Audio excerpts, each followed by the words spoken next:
Assalamualaikum warahmatullahi wabarakatuh. Hari ini kita akan membahas soal-soal tentang teori asam basa dan identifikasi sifat asam basa. Langsung kita masuk ke pertanyaan pertama. Berikut ini diberikan sifat-sifat suatu senyawa. Rasanya pahit, mempunyai pH kurang dari 7, bersifat kaustik, bersifat korosif, dapat memerahkan lakmus biru.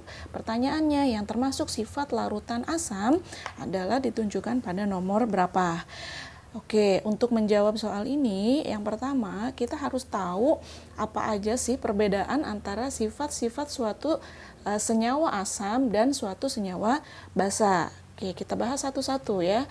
Yang pertama, untuk sifat senyawa asam adalah biasanya senyawa asam itu punya rasa ya. Rasanya adalah asam ya, atau rasanya masam. Nah, tapi ini untuk senyawa kimia yang aman ya, biasanya dalam bahan makanan ini boleh diicipin, tapi untuk yang bukan bahan makanan ini untuk sifat asamnya atau senyawa asamnya tidak boleh dicicipi ya. Kemudian sifat yang kedua, asam itu sifatnya korosif. Nah, apa itu korosif? Korosif artinya menyebabkan logam menjadi berkarat. Ya, jadi kalau kita punya bahan-bahan yang terbuat dari logam, nah hendaknya dijauhkan dari senyawa asam ya, supaya tidak mudah berkarat. Yang ketiga, sifat asam adalah kalau dilihat dari pH ya atau tingkat keasaman, senyawa asam itu pH-nya kurang dari 7 ya, atau di bawah 7. Sifat yang keempat dari suatu senyawa asam, jika diidentifikasi ya, untuk mengidentifikasi suatu asam adalah kita menggunakan lakmus biru. Nah, jadi asam itu ketika dimasukkan lakmus biru, maka lakmus birunya bisa menjadi merah ya, atau asam itu M, yaitu memerahkan lakmus biru. Jadi suatu lakmus biru tentunya ya, nanti dia akan berubah menjadi merah. Nah, ini sifat senyawa asam. Yang kelima, asam ini dapat menghantarkan arus listrik ya, atau dia bersifat elektrolit. Terus yang kedua adalah sifat senyawa basa. Nah, kalau sifat senyawa basa ini bisa juga sebagian ada kebalikan dari sifat senyawa asam ya. Yang pertama, kalau dilihat rasa gitu ya, basa itu biasanya rasanya pahit. Nah, pernah merasakan mungkin kalau misalnya kalian keramas menggunakan shampoo, nah kadang samponya suka tertelan ya, di lidah terasa pahit. Jadi shampoo itu biasanya mengandung suatu senyawa basa. Kemudian sifat basa yang kedua adalah dia bersifat kaustik. Ya, kaustik itu artinya dapat merusak kulit. Jadi misalnya kalau nyuci pakai deterjen gitu, nah biasanya tangannya menjadi kasar gitu ya. Nah, itu mengandung basa ya. Kemudian yang ketiga, sifat dari basa adalah kalau dilihat dari pH. Kalau asam pH-nya kurang dari 7, kalau basa pH-nya lebih dari 7. Ya, pH-nya lebih dari 7. Yang keempat, sifat basa adalah identifikasinya dia menggunakan lakmus merah. Jadi basa itu B, yaitu dia membirukan. Ya, membirukan lakmus merah. Jadi biru ya nanti lakmus merahnya. Nah, yang kelima, kalau asam elektrolit, kalau basa pun juga sifatnya elektrolit ya. Jadi basa itu dia dapat menghantarkan arus listrik juga sama seperti asam. Jadi dia untuk basa bersifat elektrolit ya. Nah, jadi jawabannya untuk soal nomor 1 ini yang ditanya adalah sifat larutan asam ya, berarti sifat asam itu tadi rasanya pahit, salah ya. Kemudian mempunyai pH kurang dari 7, betul. Bersifat kaustik, ini untuk basa. Bersifat korosif, Nah, ini menyebabkan logam berkarat, betul. Yang terakhir dapat memerahkan lakmus biru. Memerahkan lakmus biru. Nah, ini betul ya. Jadi sifat suatu asam ditunjukkan pada pada pilihan jawaban nomor 2, 4, dan 5. Soal nomor 2. Diketahui data percobaan sebagai berikut. Ini ada 3 larutan ya, larutan A, B, C, kemudian diidentifikasi dengan menggunakan lakmus merah dan lakmus biru, terjadi perubahan warnanya seperti data ya. Nah, pertanyaannya larutan yang bersifat asam dan larutan yang bersifat basa, yaitu larutan yang mana ya, larutan A, B, atau C.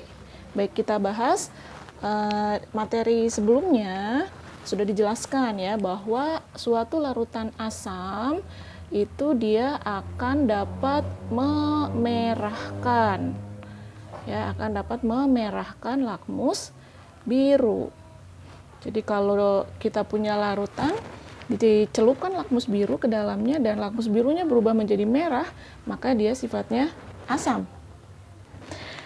Nah, jadi kalau dari data percobaan yang lakmus birunya berubah menjadi warna merah, nah adalah data percobaan yang C. Ya, ini lakmus birunya berubah menjadi warna merah. Sementara lakmus merahnya ini tetap merah. Jadi larutan yang C. Nah, ini adalah sifatnya asam. Seperti itu ya. Kemudian yang kedua, untuk larutan basa ketika diidentifikasi basa itu B, membirukan. Ya, membirukan lakmus merah. Membirukan lakmus merah berarti lakmus merahnya nanti akan berubah menjadi warna biru ya. Jadi yang larutan yang A ini lakmus merahnya berubah menjadi warna biru, lakmus birunya tetap biru. Nah, jadi larutan A ini sifatnya adalah basa ya. Kita lihat untuk larutan yang B. Larutan B ini lakmus merahnya tetap merah, lakmus birunya tetap biru, berarti tidak ada perubahan pada lakmus. Nah, artinya larutan B ini sifatnya netral. Ya, jadi jawabannya yang sifatnya asam tadi yang merah semua ya, asam itu memerahkan nih. Yang larutan C, kemudian di larutan yang sifatnya basa berarti nanti hasil lakmusnya jadi biru semua, yaitu larutan yang A. Soal ketiga, berikut ini diberikan pernyataan mengenai asam dan basa. 1. Asam adalah spesies yang bertindak sebagai donor proton. 2. Basa merupakan zat jika dilarutkan dalam air melepas ion OH- hidroksida. 3. Asam merupakan pasangan elektron bebas. Pernyataan tersebut berturut-turut dikemukakan oleh teori asam basa. Yang pertama dikemukakan oleh Arrhenius. Kemudian yang kedua, teorinya dikemukakan oleh Bronsted-Lowry. Teori yang ketiga dikemukakan oleh Lewis. Ya. Nah, menurut Arrhenius ini ada dua pengertian ya, bahwa asam itu adalah zat yang jika dilarutkan dalam air dia dapat melepas ion H+. Sementara basa jika dilarutkan dalam air dia dapat melepas ion OH- ya, atau ion hidroksida. Ini pengertiannya. Kemudian teori yang kedua menurut Bronsted-Lowry. Menurut Bronsted-Lowry ini asam adalah spesies yang dapat menyumbang ya, dapat menyumbang proton, atau istilahnya asam itu adalah donor proton atau donor H+. Sementara untuk basa adalah kebalikannya. Jadi kalau ada donor, ada yang menyumbang proton, berarti ada yang menerima ya, atau ada akseptor. Akseptor apa? Ya, asam sendiri donor proton, berarti basanya menerima proton atau tadi ya H+. Jadi pengertian basa adalah spesies yang melepaskan ion OH- ya, dalam air dia dapat melepaskan ion OH-. Ini adalah teori menurut Arrhenius. Sementara menurut Bronsted-Lowry basanya adalah akseptor proton. Kemudian teori yang ketiga ini teori menurut Lewis. Nah, menurut Lewis, asam itu adalah lawannya ya. Jadi kalau Bronsted-Lowry ini dilihatnya dari proton ya, tapi kalau Lewis dilihatnya dari elektron. Kebalikannya, jadi asam adalah akseptor. Ya, akseptor apa? Akseptor elektron. Ya, jadi kalau di Bronsted-Lowry asamnya adalah donor proton, kalau di Lewis asamnya adalah akseptor elektron. Sedangkan basanya adalah donor. Ya, donor elektron atau donor pasangan elektron bebas. Ya, jadi ini ada perbedaan ya. Kalau Arrhenius ini kita lihatnya dari H+ dan OH-. Kalau Bronsted-Lowry ini kita lihat dari proton. Ya, sementara untuk Lewis kita lihatnya dari elektron. Ya, sehingga kita bisa menjawab pertanyaannya berturut-turut adalah dikemukakan oleh siapa? Yang pertama, asam adalah spesies yang bertindak sebagai donor proton. Nah, ini proton ya. Jadi kalau proton tadi dikemukakan oleh Bronsted-Lowry. Ya, jadi yang nomor 1 ini teori menurut Bronsted-Lowry. Ya, kemudian yang kedua, basa merupakan spesies yang jika dilarutkan dalam air melepaskan ion OH-. Tadi H+ dan OH- adalah teori menurut Arrhenius. Ya, sedangkan yang ketiga, asam merupakan pasangan elektron bebas. Nah, ini ada elektron, ini dikemukakan oleh Lewis. Selanjutnya soal nomor 4, diketahui reaksi H2O ditambah H2SO4 menghasilkan H3O+ ditambah HSO4-. Pertanyaannya, pasangan asam basa konjugasi pada reaksi tersebut adalah. Nah, bicara mengenai pasangan asam basa konjugasi ini dikemukakan oleh teori Bronsted-Lowry. Ya, jadi kita ingat kembali, menurut teori Bronsted-Lowry, asam itu adalah donor atau penyumbang apa? Donor atau penyumbang proton, ya, atau H+. Sementara basanya lawan donor ya, yaitu akseptor atau penerima proton. Penerima proton atau penerima H+. Nah, artinya yang harus mempunyai H+ lebih banyak adalah asam atau basa. Baik, tentunya yang bersifat sebagai donor ya, karena dia akan memberi atau menyumbang. Jadi asam itu ini harus punya H+ ya, atau proton lebih banyak. Punya H+ lebih banyak dibandingkan basa. Nah, jadi kalau dari persamaan reaksi ini yang pertama kita tentukan adalah pasangannya ya, pasangannya sebelum nanti pada akhirnya kita menentukan siapa asam atau basa. H2O di kiri ini akan berpasangan dengan yang mirip ya dengan H2O, yaitu H3O+. Jadi pilihannya itu hanya H2O pasangannya dengan H3O+ atau dengan HSO4-. Ya, jadi H2O ini akan berpasangan dengan H3O+. Namanya pasangan biasanya mirip ya. Ya, acuannya adalah tadi hanya selisih hidrogennya saja. Sementara oksigen ini posisinya tetap ya. Sementara kalau dipasangkan dengan HSO4-, ini H2O, sementara di sini ada S. Jadi tidak sesuai. Nah, yang kedua, H2SO4 ini akan berpasangan dengan HSO4-. Ingat ya, namanya pasangan biasanya mirip.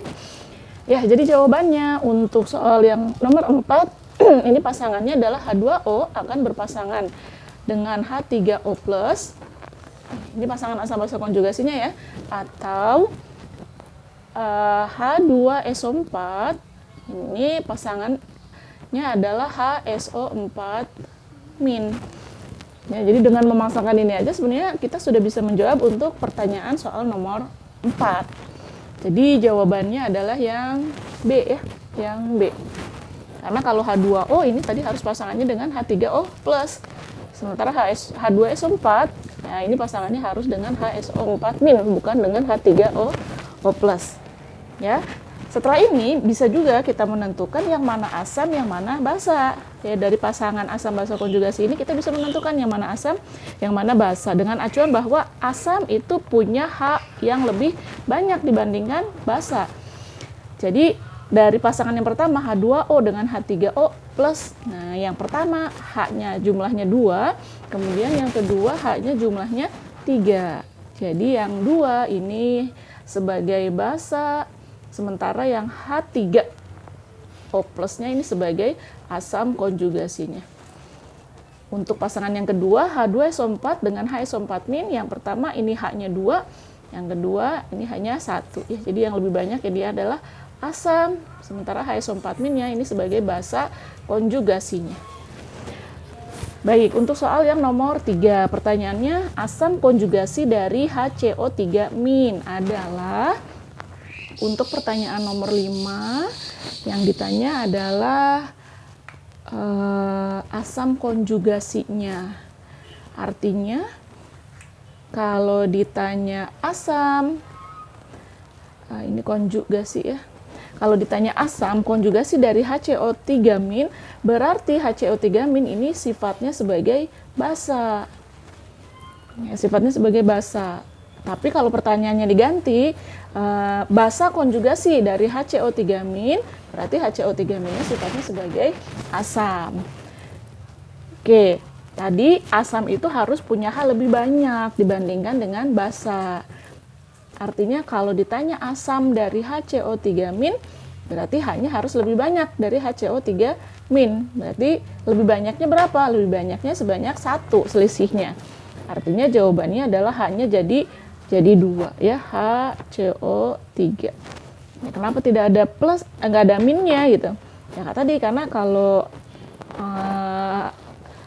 basa itu kan dia menerima, kalau asam berarti tinggal ditambahin plus ya, plus dengan H plus dengan min berarti nanti habis muatannya, H2CO3. Ya, jadi jawabannya untuk soal nomor 5 adalah yang B. Nah, tapi pertanyaannya bisa juga diganti nih ya. Kalau untuk soal nomor 5 kalau ditanyanya basa konjugasi dari HCO3- berarti HCO3- sifatnya sebagai asam, basanya tinggal dikurangi 1 H-nya. Ya, jadi jawabannya nanti CO3 2- kalau ditanya basa konjugasinya. Baik, soal berikutnya, soal nomor 6, senyawa berikut yang dapat membirukan kertas lakmus merah, yaitu ini diberikan rumus senyawanya ya. Kita bisa menjawab soal ini dengan teori Arrhenius. Diingat kembali ya, bahwa menurut Arrhenius, asam itu adalah senyawa yang dapat melepas ion H+. Artinya asam itu harus punya H+. Sementara basa dalam air dia dapat melepas ion OH-. Nah, ini juga sama, berarti basa itu punya ion OH-. Ini bisa dilihat dari rumus senyawanya. Ya. Kalau asam itu artinya senyawanya itu rumusnya itu biasanya diawali dengan H. Apa gitu ya di belakangnya ya.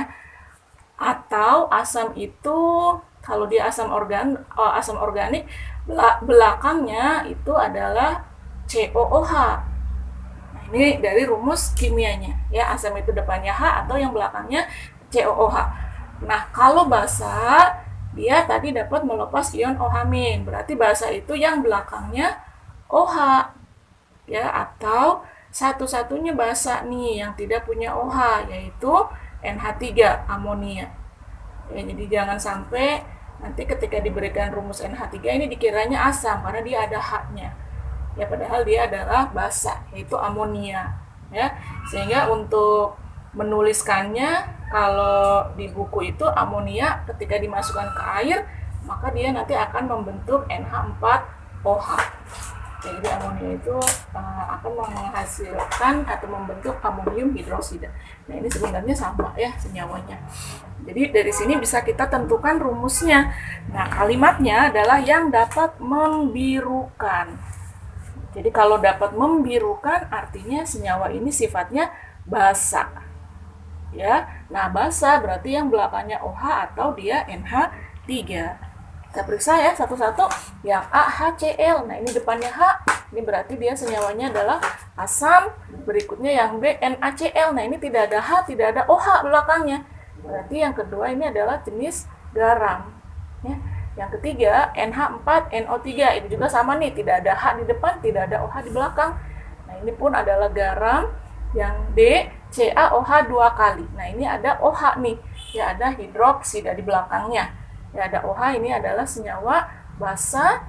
Kemudian yang terakhir CH3COOH. Hati-hati ya, walaupun di belakangnya ini OH, tapi bukan berarti dia basa. Karena dia di belakangnya COOH. Nah, ini kan COOH ya, maka dia adalah jenis asam. Nah, jadi yang nomor 6 jawabannya, yang ditanya basa, maka jawabannya yang D, kalsium hidroksida. Baik, soal selanjutnya soal nomor 7. Pertanyaannya, senyawa berikut yang termasuk rumus senyawa untuk asam kuat. Ya, asam kuat ini bisa dihafal nih ya, ini dari golongan 7 ya. Asam kuat ini banyak dari golongan 7. Kemudian satu lagi ada basa kuat. Ini jumlah senyawanya lebih sedikit ya yang kuat itu, jadi kalau mau menghafal berarti menghafalnya dari yang kuat ya, bisa menghafal asam kuat dan basa kuat. Asam lemah berarti nanti sisanya selain yang di sini. Nah, asam kuat tadi dihafalnya dari golongan 7. Nah, golongan 7 apa aja sih unsurnya? Yang pertama F ya, film, Charles, Bronson, idaman, atik. Ya, FCl, BRI, AT. Nah, dari golongan 7 ini kita punya 3 asam kuat. Ya, ada 3, mulainya dari Cl ya. Di asam kuat yang pertama ada HCl, asam klorida. Berikutnya ada HBr, kalau asam tinggal ditambahin H depannya ya. Kemudian ada HI, asam iodida. Tambahannya dari golongan 6, asam sulfat, H2SO4. Kemudian asam nitrat. Asam nitrat itu rumusnya HNO, nah ke bawah ya, HNO3. Kemudian asam perklorat, HClO4. Nah, ini 6 jenis asam kuat. Kemudian basa kuat ini ada 8. Nah, basa kuat mulainya dia berasal dari golongan 1A dan dari golongan 2A. Ya, coba kita ingat-ingat lagi. Untuk golongan 1A unsurnya ada apa aja ya? Untuk golongan 1A. Coba ya, untuk golongan 1A unsurnya ada HLI, Na, hajilina kawin ya, rubi, CS, frustasi, FCl, CS, FR. Kemudian yang golongan 2A-nya ada unsurnya besok minggu, cari, Sri, Baginda Raja, BARA ya. Nah, dari dua golongan ini ya, dari golongan 1A dan golongan 2A. Nah, unsur yang paling bawah ini radioaktif ya. Ini kita coret saja. Nah, dari golongan 1A ini ada 5 basa kuat. Ini dari bawah ya, nariknya ya. Dari golongan 2A-nya ada 3 basa kuat. Kalau basa tinggal ditambahkan belakangnya OH. Jadi mulai dari LiOH, NaOH, KOH, RbOH, CSOH ya. Ada LiOH, NaOH, KOH, RbOH, sama CSOH ya. Kemudian 3-nya lagi dari golongan 2A ya. Kalau golongan 2A valensinya 2+, jadinya hidroksidanya 2 kali. CaOH 2 kali, kalsium hidroksida, strontium hidroksida. Kemudian terakhir adalah barium hidroksida. Nah, ini adalah contoh dari asam kuat dan basa kuat. Ya, selain ini berarti dia lemah. Jadi pertanyaannya, senyawa berikut yang termasuk rumus asam kuat berarti yang ada di sini. Ya, berarti jawabannya yang E ya, yang HI.